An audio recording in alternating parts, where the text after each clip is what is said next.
Eclesiastes capítulo 9, a partir do verso 1. Diz assim o texto: refleti nisso tudo e cheguei à conclusão de que os justos e os sábios, e aquilo que eles fazem, estão nas mãos de Deus. O que os espera, seja amor ou ódio, ninguém sabe. Todos partilham um destino comum. O justo e o ímpio, o bom e o mal, o puro e o impuro, o que oferece sacrifícios e o que não os oferece. O que acontece com o homem bom, acontece com o pecador. O que acontece com quem faz juramentos, acontece com quem teme fazê-los. Este é o mal que há em tudo o que acontece debaixo do sol. O destino de todos é o mesmo. O coração dos homens, além do mais, está cheio de maldade e de loucura durante toda a vida. E por fim eles se juntarão aos mortos. Quem está entre os vivos tem esperança. Até um cachorro vivo é melhor do que um leão morto. Pois os vivos sabem que morrerão, mas os mortos nada sabem. Para eles não haverá mais recompensa, e já não se tem lembrança deles. Para eles o amor, o ódio e a inveja há muito desapareceram. Nunca mais terão parte em nada do que acontece debaixo do sol. Portanto, vá, coma com prazer a sua comida e beba o seu vinho de coração alegre, pois Deus já se agradou do que você faz. Esteja sempre vestido com roupas de festa e unja sempre a sua cabeça com óleo. Desfrute a vida com a mulher a quem você ama, todos os dias dessa vida sem sentido que Deus dá a você debaixo do sol, todos os seus dias sem sentido, pois essa é a sua recompensa na vida pelo seu árduo trabalho debaixo do sol. O que as suas mãos tiverem que fazer, que o façam com toda a sua força, pois na sepultura para onde você vai, não há atividade nem planejamento, não há conhecimento nem sabedoria. Percebi ainda uma outra coisa debaixo do sol: os velozes nem sempre vencem a corrida, os fortes nem sempre triunfam na guerra, os sábios nem sempre têm comida, os prudentes nem sempre são ricos, os instruídos nem sempre têm prestígio, pois o tempo e o acaso afetam a todos. Palavras do Senhor, irmãos, e por ela damos graças a Deus. Há um Siena prata, placa de terminação 5375, que está impedindo a saída de algum veículo. Por favor, se é seu, providencie imediatamente que seja retirado. Vamos louvar ao Senhor. Você pode se assentar.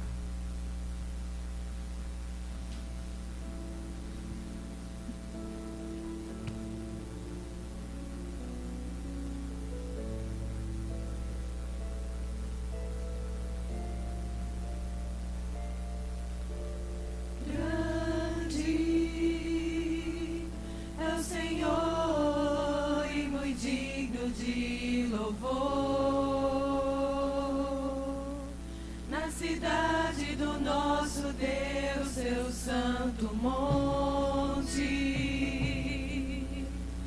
alegria de toda a terra,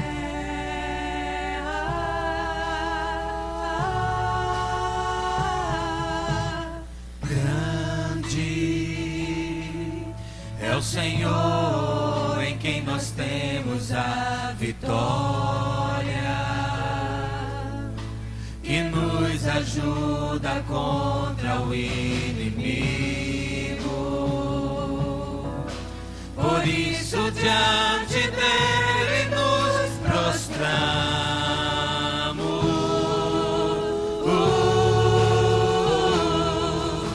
Queremos o teu nome engrandecer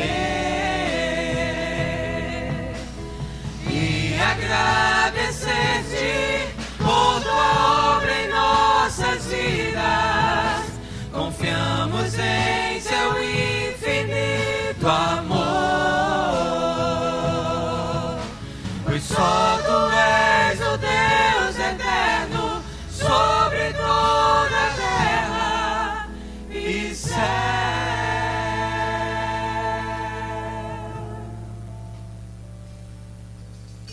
Aleluia. Graças te damos, Senhor. Bendito é o teu nome. Mais uma vez, seja muito bem-vindo. No nome de Jesus, somos parte da família de Deus. Somos a nova vida aqui em Casa Forte. Semana após semana, eu tenho me dedicado a estar ouvindo pessoas. Faz parte do trabalho pastoral, esse trabalho de capelania, de visitação a enfermos, de aconselhamento, de estarmos visitando aqueles que precisam. E cada vez tem se tornado mais difícil. Pastores que tenham disponibilidade, que tenham a possibilidade de fazer isso, porque muitos exercem profissões seculares para poder manter as suas famílias. E não há uma semana sequer que eu não me depare com dramas dos mais diversos. Gente machucada, gente sofrida, gente que foi ferida pela vida, gente que tomou decisões equivocadas, algumas bem lá atrás ainda, na juventude, e por elas acabou pagando um alto preço. Outros estão como que se arrastando pela vida. Muitos perderam o prazer de viver, estão apenas existindo. Lembro aqui do escritor americano George Carlin, que diz: acrescentamos anos aos nossos dias, e não dias aos nossos anos. Por isso o salmista diz: ensina-me, Senhor, a ter um coração sábio para contar os meus dias. Parece que no nosso tempo os dias ficaram curtos demais. Tudo ficou rápido demais. Tudo ficou complexo demais. A vida tornou-se algo tão difícil, tão pesado. Tanta tecnologia. Produzimos tantas coisas e cada vez nos sentimos mais vazios. Tantos computadores e nos comunicamos menos. Quantas dificuldades dentro do próprio lar, maridos desencontrados das suas esposas, filhos perdidos, casas onde as pessoas não se conhecem, são albergues onde apenas dormem, mas não possuem nenhum tipo de relacionamento. Vejo com tristeza o que está acontecendo e sinto-me às vezes como aquela menina que estava na praia ao amanhecer, recolhendo estrelas do mar e devolvendo-as novamente ao oceano. Um homem olhava de longe e via que eram milhares de estrelas. Já talvez cansado da vida, desencantado, sem sonhos no seu coração, ele chegou junto da garota e disse: minha filha, por mais que você se esforce, não será capaz de devolver todas as estrelas para o oceano, elas vão morrer. A menina olhou para ele com um sorriso no rosto, estava com uma estrela na mão e disse: eu sei, mas para essa daqui eu vou fazer toda a diferença. Por isso nós nos lançamos nessa tarefa espinhosa, hercúlea e às vezes fatigante, de estar cuidando de gente. Não consigo entender a igreja como outra coisa. Não consigo entender a igreja como parede, como equipamento. Não consigo entender a igreja apenas como movimento. atividade, realização. Mas igreja para mim é encontro de 2 ou 3, conforme o Evangelho, onde Jesus se faz presente. Igreja só ganha significado quando as pessoas se relacionam, são cuidadas, são amadas, são pastoreadas, onde elas podem viver as suas idiosincrasias, onde elas podem ser aceitas com as suas contradições, onde elas podem ser do jeito que são, porque Deus as acolhe. A gente quer fazer o trabalho do Espírito Santo.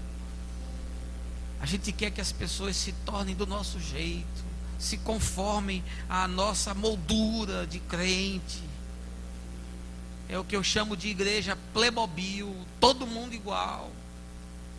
Mas não, nós somos diferentes, as nossas histórias são diferentes, os nossos dramas são diferentes, nós sentimos de forma diferente. Como você quer que todos sejam iguais? Essa manhã eu queria compartilhar esse texto de Eclesiastes com você. Nele o sábio, aparentemente desencantado da vida, dessa vida que tem que ser vivida hoje, porque a vida não espera por ninguém, tem algumas lições preciosas para nos ensinar. Mesmo um livro escrito aproximadamente há 3.000 anos atrás, está contido com tanta sabedoria que nem o mais brilhante executivo dos nossos tempos seria capaz de dar-nos conselhos tão proveitosos. Nem mesmo Steve Jobs seria portador de mensagem tão clara, tão profunda e tão cheia de amor. Mas eu não quero prosseguir sem convidar você a um momento de oração. Baixe a sua cabeça, feche os seus olhos. Na tua presença entramos, Senhor, não para nos divertir, nem para cumprir um compromisso social. Entramos aqui para ouvir a tua palavra. A palavra que mexe com a nossa consciência, desafia a nossa existência, nos chama a alma a uma atitude de reverência e nos motiva a viver as consequências das nossas escolhas e dos nossos atos. Por ela viveremos e por ela morreremos.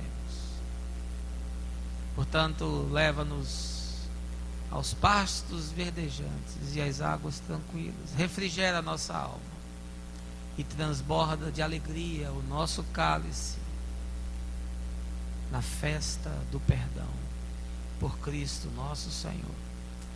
Amém. O livro de Eclesiastes, um dos mais queridos para mim no Velho Testamento, talvez um dos que eu mais leio, mais medito. Quanto mais medito, mais coisas encontro. Apesar de ser um livro muito curto, de 12 capítulos apenas, você chegando em casa pode lê-lo em uma hora. Ele tem lições preciosas.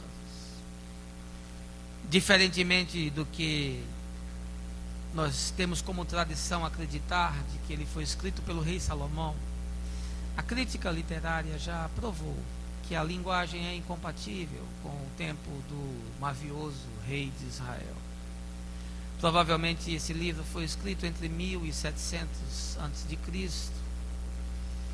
por um sábio que vivia conflitos, que tinha uma alma inquieta, que estava desconforme com o mundo no qual vivia. É um filósofo em busca de respostas, cheio de questionamentos.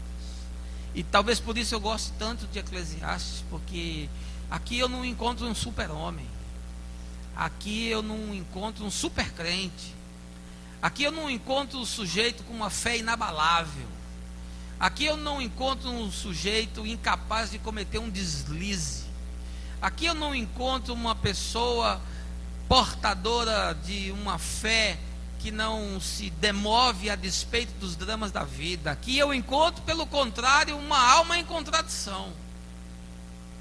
Aqui eu encontro uma mente inquieta. Aqui eu encontro um coração acelerado, taquicárdico, arrítmico. Eu acho que fiz exame demais essa semana, doutor Germano. Estou com esses termos tudo na cabeça. Mas aqui está um homem sofrendo as dores da sua vida e do seu tempo. E ele expõe isso de forma despudorada. Não está nem preocupado o que vão pensar e o que vão dizer. Ele se expõe com todas as suas vísceras. Ele expõe os escaninhos da sua alma e deixa que a luz entre nos porões escuros do seu ser e revele quem ele é. Ele não está disposto a bancar o custo de viver um personagem. Ele não está disposto a andar de máscaras. Ele não quer ser uma representação. Ele não quer encarnar um papel. Ele quer dizer, eu sou o que sou. Igual disse o apóstolo Paulo. E nesses dias era muito comum, na Idade Antiga, principalmente, que alguém escrevesse uma obra e creditasse ela a uma pessoa importante, para que o texto ganhasse significado. Não haviam direitos autorais, nem comissões de editoras, nem propriedade intelectual, nada disso. Portanto, o sábio que escreveu o Eclesiastes o escreve da perspectiva em que, numa lida mais superficial, nós pensamos ser o rei Salomão. E de fato, o homem que escreve esse livro está num patamar muito privilegiado. Ele está num observatório existencial que o permite ver a vida por muitos prismas e por muitos ângulos. Se você for ler Eclesiastes, você vai ver que esse homem transita por várias estações da vida. No momento ele é um industrial investindo na produção. No outro ele é alguém transitando no mercado financeiro, investindo na bolsa, tratando de grandes operações. Já no outro ele aparece como um carnavalesco. Ele está debaixo do signo da alegria. Ele é o homem que toma vinho, mas ele diz, eu deixo me inebriar pelo vinho, mas eu não me deixo embriagar. Eu gosto é do torpor, eu não quero perder a consciência. Ele se torna um poeta, ele se torna um Pierrot apaixonado. Ele quer desfrutar do prazer da vida, ele quer desfrutar da alegria. Ele se torna um hedonista no sentido pleno da palavra, como aquele que busca o prazer, mas não é o prazer que fere, não é o prazer que destrói, é o prazer que alegra, que anima, que levanta, que abre o rosto e o escancara para a vida. Por isso esse homem, ele é um navegador da existência. Eu lembrei agora aqui do Lulu Santos. Ele é um navegador dos 7 mares. Ele andou por tudo quanto é lugar. Ele experimentou a possibilidade de beber de muitas fontes. E aí agora ele se lança a escrever esse livro. E curiosamente, quando ele faz isso, o que nós vemos é uma profunda contradição. Nós não encontramos aqui um homem com todas as respostas. Nós não encontramos aqui uma bula de salvação. Isso não é um livro de autoajuda. Ele não diz os 10 passos para você ser feliz. Pelo contrário, ele começa esse capítulo 9 falando das contradições da vida. E ele começa num pessimismo fúnebre. Ele começa num idealismo que sucumbiu. Ele começa falando que a existência é uma bobagem, que a existência não tem sentido, porque tudo acontece da mesma forma para todo mundo. Ele diz, olha, acontece com o justo e com o injusto a mesma coisa. Com o que teme a Deus e com o que jura, e assim com o que não teme e o que não faz juramento, acontece a mesma coisa.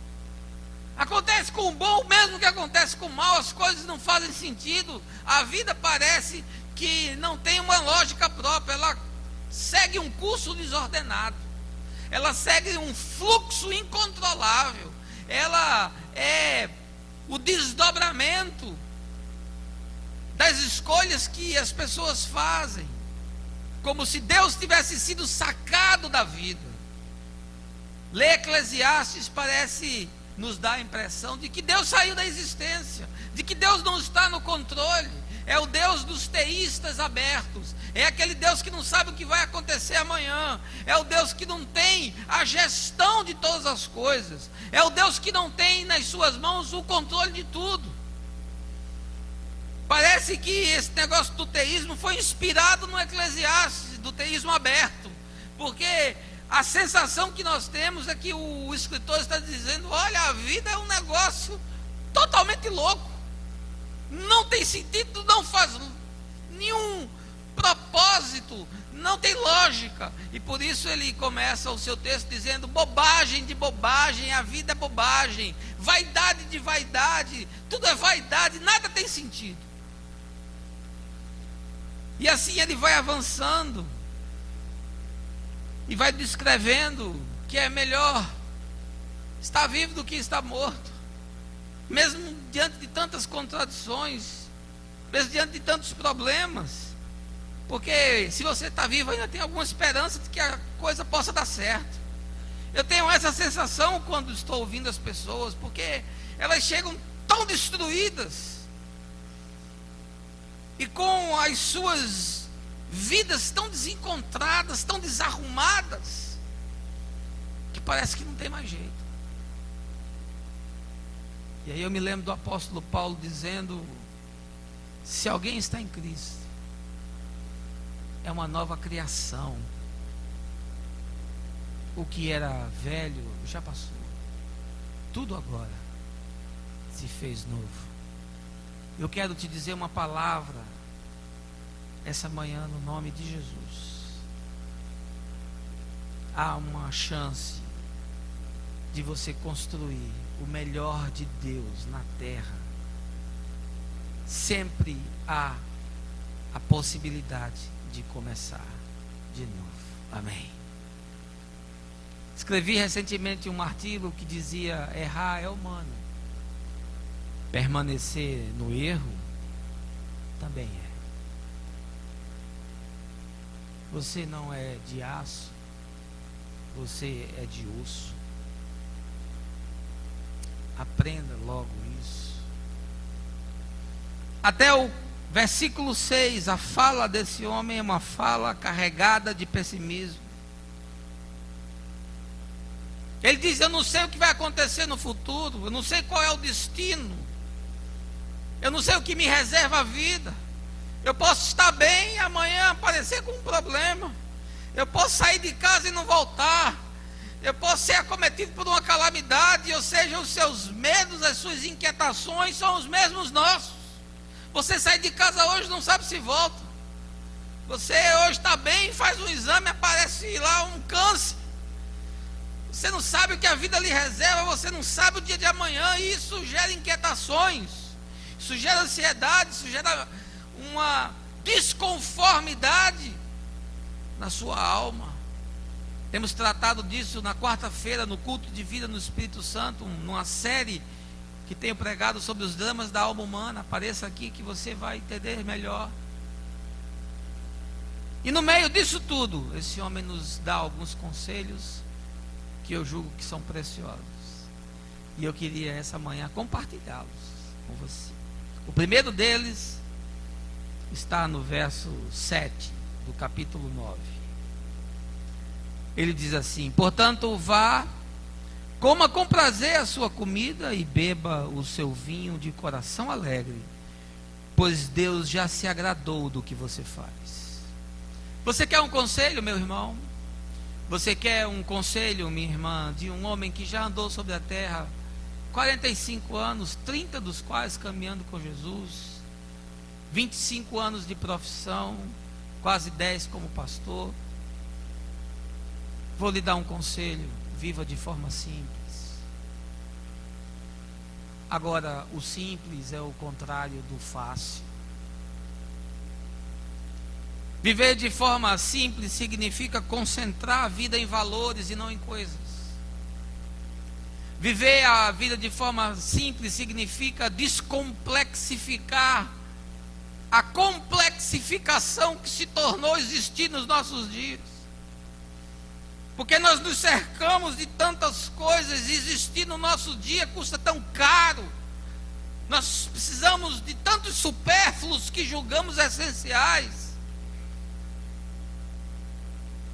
que somos achatados por esse sistema que nos esmaga e nos leva a querer ser aquilo que nós não queremos ou não somos, mas que a TV diz que você tem que ser, que a revista diz que você tem que ser, que a novela diz que você tem que ser. Quero lhe dar um conselho essa manhã: viva de forma simples, só assim você poderá agradar o coração de Deus. Amém. Ele diz: olha, coma com prazer a sua comida. Quantos hoje comem e não tem prazer? Quantos hoje botam a comida no prato, mas não tem alegria? Quantas vezes tenho ouvido pessoas dizendo: não estou com fome, porque estão cheios de problemas, estão cheios de ansiedade, estão cheios de culpa, estão cheios de medos, estão se alimentando a pulso, mas não comem com prazer. É uma coisa básica, é uma coisa tão natural na vida, mas nem isso parece que a gente consegue mais fazer com alegria. Parece que até comer ficou penoso, ficou difícil. E às vezes a gente fica abatido ou triste porque queria comer certas iguarias que são caras e a gente não pode, coisa inclusive que faz mal, que nós morremos pela boca. E é verdade. Nos nossos dias nós morremos pela boca. E o sábio diz: vida de forma simples, coma com prazer a sua comida, beba o seu vinho com alegria. Sabe o que é que ele está nos remetendo? Ele está dizendo: olha, o fruto do trabalho tem que produzir prazer e alegria, mas esse fruto é coisa simples, porque o vinho é produto da vide, o vinho é dádiva de Deus, trabalhada pelas mãos do homem.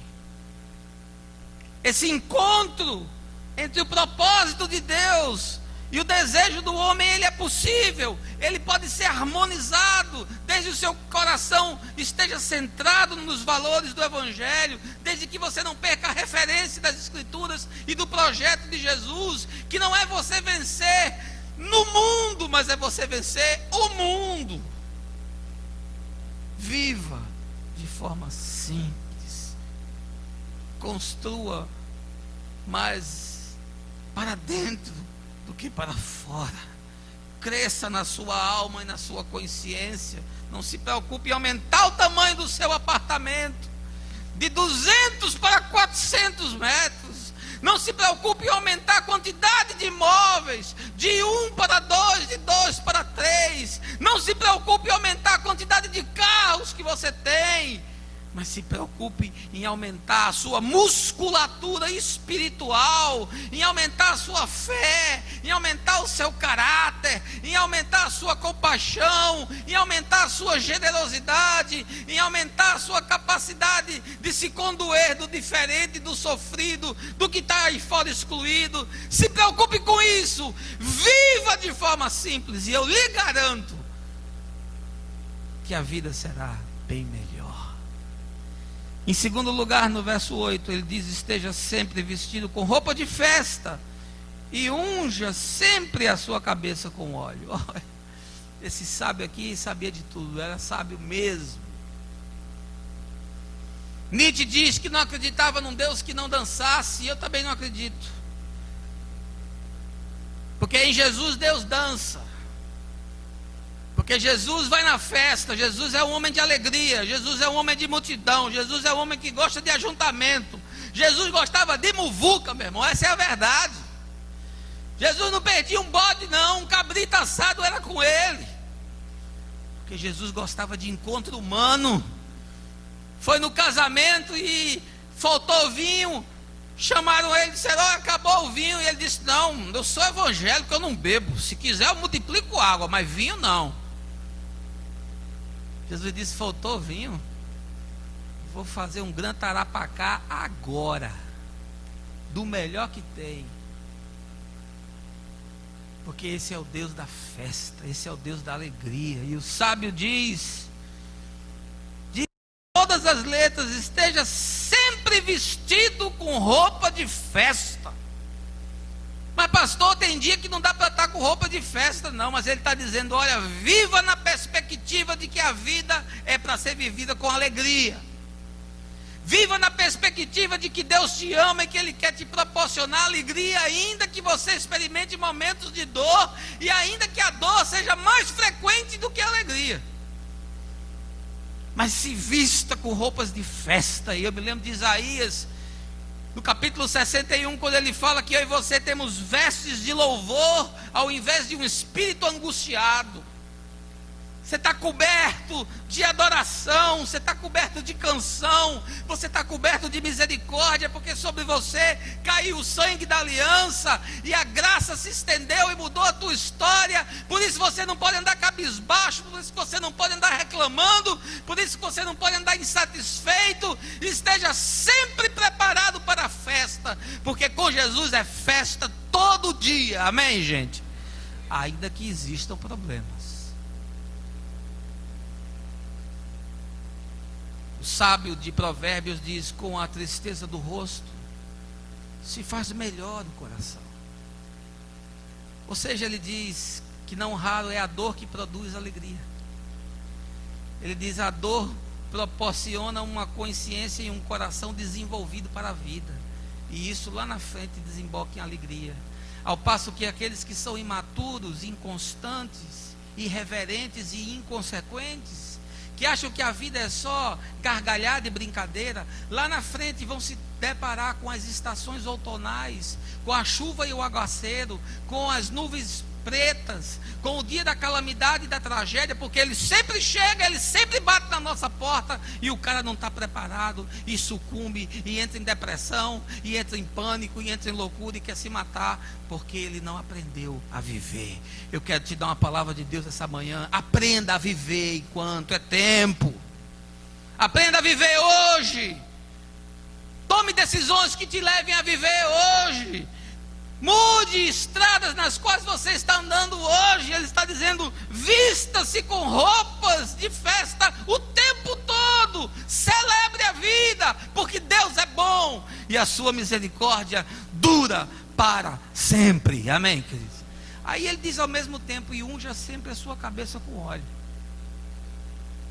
Ou seja, ele usa um elemento cultico, que é o óleo, que simboliza a unção, que simboliza a restauração, que simboliza sobretudo a cura, porque o óleo era aplicado à ferida.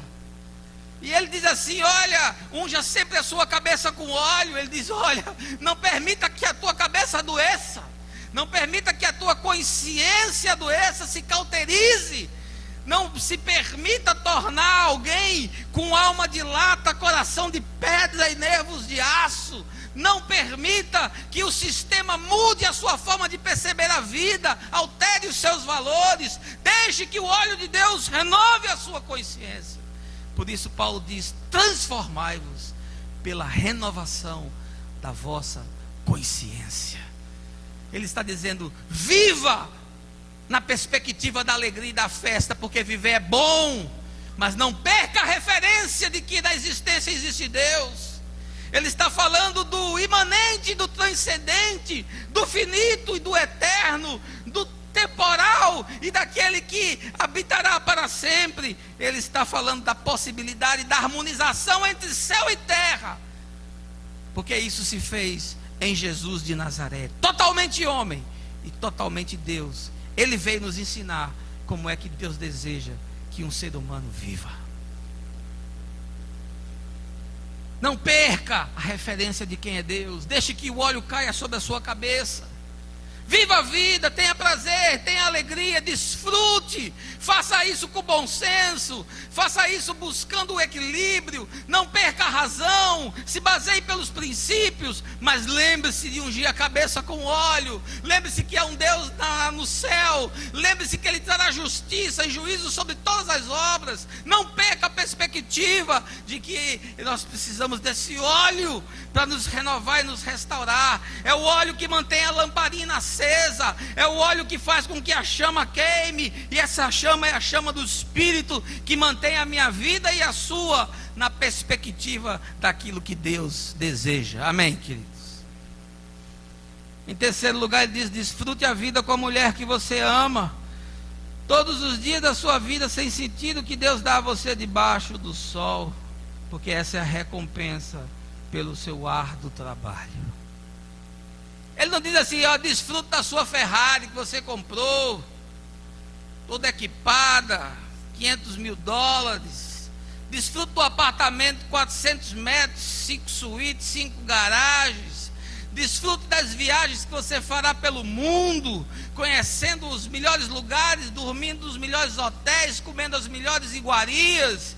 Ele não diz desfrute do sucesso, desfrute da notoriedade, desfrute da fama. Não, ele diz assim: olha, goze a vida com a mulher que você ama, porque a única coisa que você vai levar da existência são os relacionamentos que você construir. O pensador diz assim: possuis tudo aquilo que levarás para a eternidade, o resto é só ilusão. Você é dono de tudo aquilo que você levará com você quando você morrer. O resto, querido, não aproveita para nada. A traça rói e a ferrugem consome. Não ajunte tesouros na terra, ajunte tesouros no céu. Invista em relacionamentos, ame as pessoas. Um coração que ama é diferente. Uma pessoa que ama é diferente. Você não vê amargura nos seus olhos, você não vê tristeza no seu rosto, você não ouve resmungo na sua voz. Quem ama é diferente, porque quem ama deixou de ser egoísta e passou a ser altruísta, deixou de ser hedonista para se lançar na direção do outro. Não quer mais só o seu próprio prazer, mas entendeu que a fé só faz sentido com o outro. Por isso Jesus resumiu tudo em ame a Deus e ame ao próximo. Goze a vida com a mulher que você ama. Goze a vida com o homem que você ama, mulher. Porque essa é a única paga que você tem de todo o suor, e todo o esforço, e todo o trabalho com o qual você se afadiga. E está dizendo: olha, a única coisa que vale na vida são os relacionamentos. A única coisa que vale na vida são os filhos, porque eles são a herança do Senhor. A única coisa que vale é brincar com os netos quando nós ficarmos mais velhos, ou para os que já chegaram, desfrutar desse prazer. A única coisa que vale na vida é uma mesa cheia de amigos. E eu tenho certeza que na minha velhice, na minha mesa não existirão ausências, pelo contrário, estarei cercado pelos meus amigos, porque tenho servido a Deus e aos homens. Tenho acolhido a todos aqueles que me procuram. Por isso eu sei que não me faltarão aqueles que me amem, me acolhem e me ajudem na minha velhice, sobretudo os da minha própria casa. Ele está dizendo: o melhor da vida são as pessoas. Jesus não morreu por igreja, Jesus não morreu por denominação, Jesus não morreu por tradição, Jesus morreu por pessoas. E nos enviou para pregar para pessoas. Vão e façam discípulos. Não disse vão e construam templos. Não disse vão e façam carreata, evangelismo de multidão, passeata, pregação em televisão. O senhor é contra isso, pastor? De certa forma sou. Não acredito muito nesse marketing viral, nem nesse evangelho de pirotecnia. Acredito em discipulado, em pastoreio, em confronto. Porque muitos são os que precisam e poucos são os que querem. E o sábio continua, verso 10: o que as suas mãos tiverem que fazer, que o façam com toda a sua força, pois na sepultura para onde você vai, não há atividade nem planejamento, não há conhecimento nem sabedoria. Aqui parece que ele está nos falando de forma pessimista, mas não é não. Aqui parece que ele está nos falando de forma fatalista, mas não é não.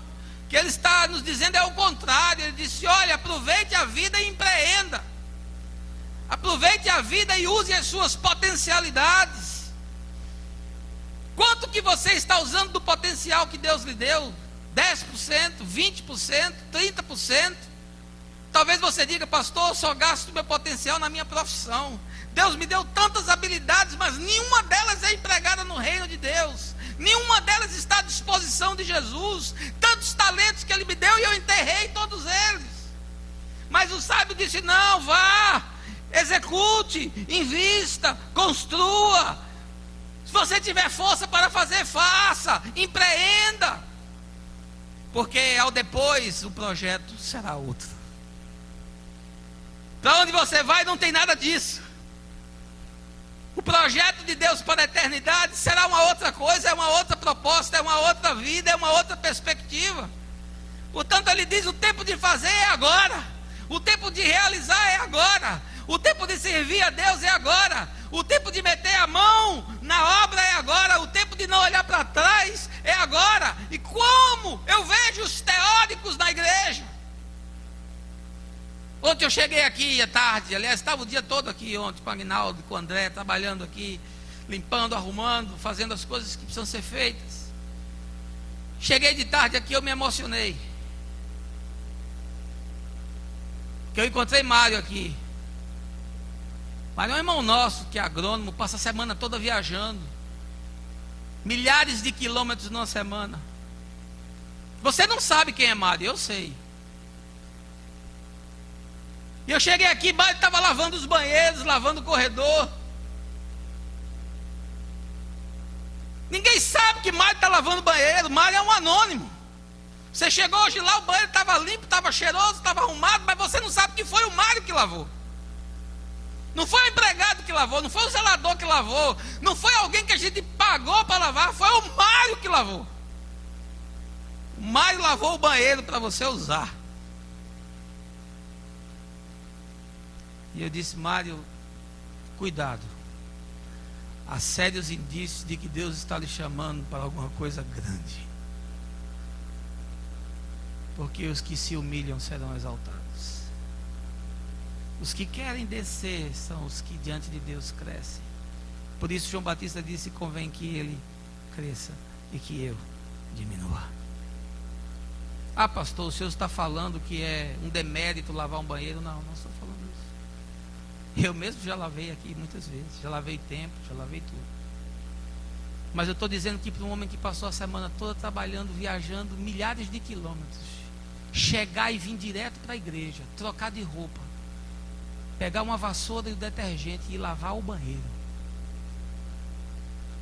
é porque esse homem tem alguma coisa para ensinar para mim. Eu sou pastor, tenho 30 anos de caminhada com Jesus. Mas ontem, quando eu fui dormir na minha oração, eu disse: obrigado pelo Mário, Senhor, porque hoje eu pude aprender com ele. Porque o maior é o que serve. Ele é o maior de todos entre nós. É o que lava o banheiro. Ele é o maior de todos. Eu sou o que prego no púlpito. Eu sou o menor de todos.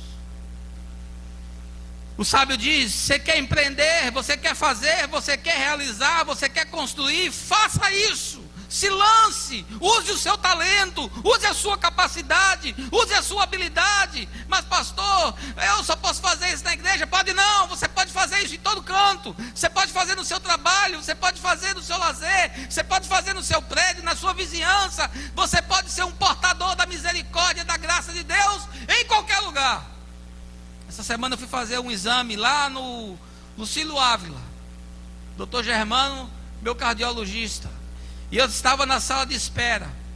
E os comentários de sala de espera de hospital cardíaco, só sai desgraça, né?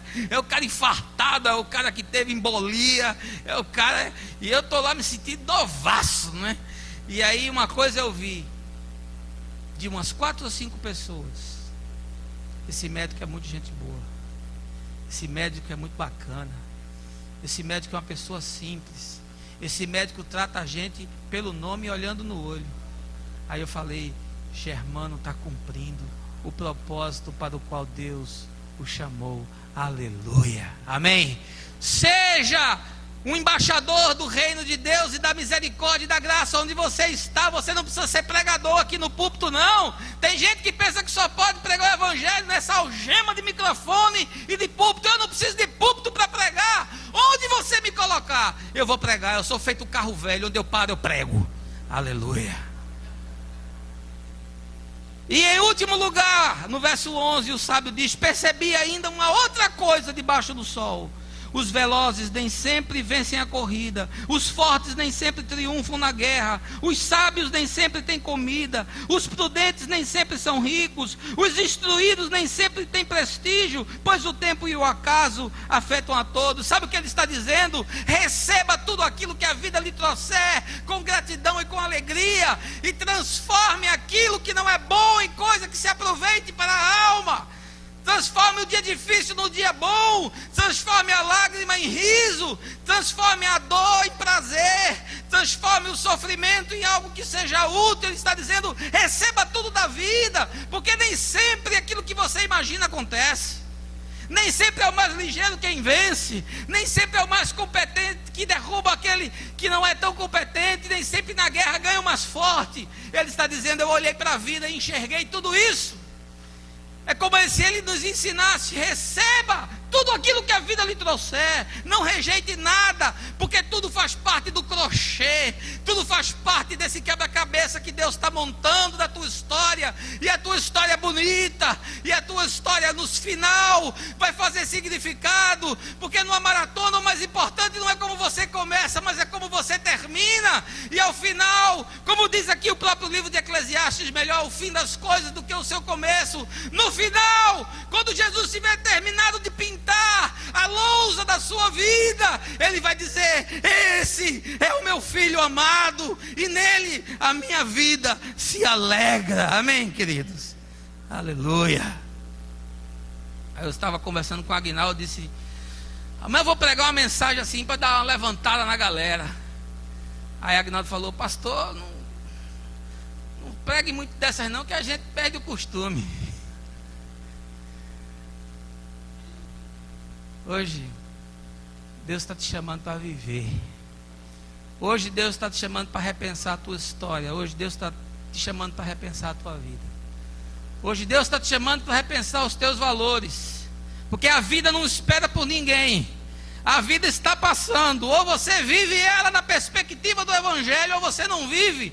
Porque fora de Deus não há existência. Ou você é em Deus, ou não há o que ser. Porque fora de Deus, tudo é não ser. Portanto, decida-se. Não fique em cima do muro, porque o morno, ele vai vomitar da sua boca. Mas ele disse que está pronto para encher do seu espírito todo aquele que a ele se aproximar com o coração quebrantado e um espírito contrito. Porque ele disse: a esses eu jamais rejeitarei. Amém? E que Deus nos abençoe para a glória de Jesus Cristo, nosso Senhor. Aleluia.